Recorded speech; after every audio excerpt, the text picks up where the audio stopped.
What low-key means, for those of you who don't know, it means it's more shadow. It's dark on dark. High key is white on white, mostly going to be in the brighter part of your histogram, whereas low key is mostly going to be in the darker part of the histogram. So I'm going to actually show you bad, like not low key, and then we'll work through it. Yeah, just hold that in. Perfect. OK, great. So, all right, Sydney, you can be my low key model. I'm going to have you stand in front of this white background nice and close. I'm going to have you bring this around to the front. Good, and you can come up a little bit more. All right. So I'm going to go ahead. I'm going to, just for sake of you guys knowing I'm not using this, OK? So let's see what I need to get the correct exposure on her for ambient. OK, so I took the correct exposure for ambient.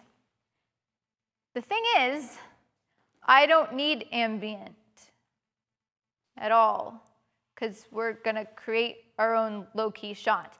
When I would need it is if I turned on these lamps, and I'm balancing ambient. Right now, it's just a wall. Like, it doesn't matter. All right, so let's just pick. I'm ignoring the ambient, so I can treat this like the studio if I want. 1/200th of a second. OK, so I'm going to pop this on. All right, great. Can you go hold that over there, the light meter, and put it at ISO 100, 1/200th of a second.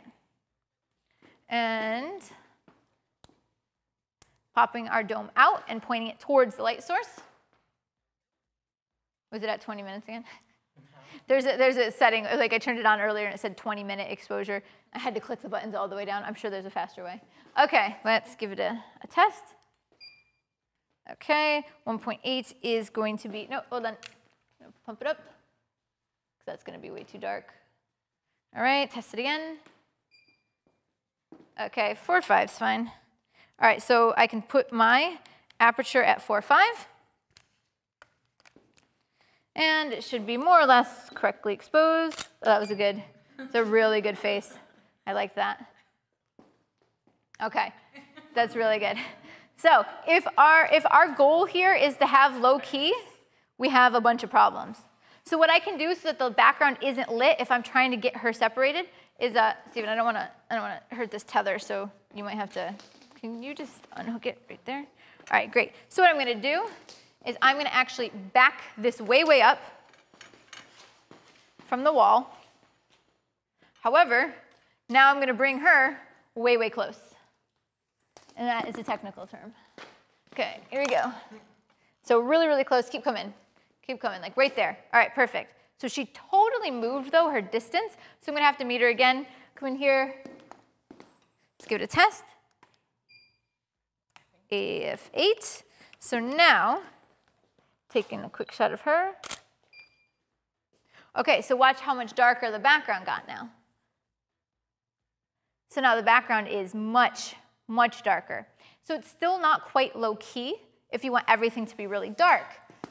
So what I can do at that point is, the problem is some light is still hitting that background. So I am going to bring it off to the side here. And the light is not going to be hitting the background anymore. I can kind of feather it off. And I don't want it to be split light on her face. So I'm going to turn you to your side. Good. And then just your eyes back at me. Great. And I'm going to meet her one more time. Stephen, give it a test. All right, perfect. It was F8. Great. So even though we're in a room that's well lit with white walls, I'm able to get to a low-key portrait. And the further that I bring that light around behind her, the more shadows I see, the darker that it gets. So if I want even lower key, I'm going to bring it over here. And if I keep the distance of this light the same from her, I shouldn't have to meet her again, because it's the distance. I didn't change the power. I didn't change the distance. It should be the exact same output right there. Good. And look your head just a little bit this direction, just right there. Good. All right, so something like this will be a very dramatic low-key portrait, even though we're in a really bright room.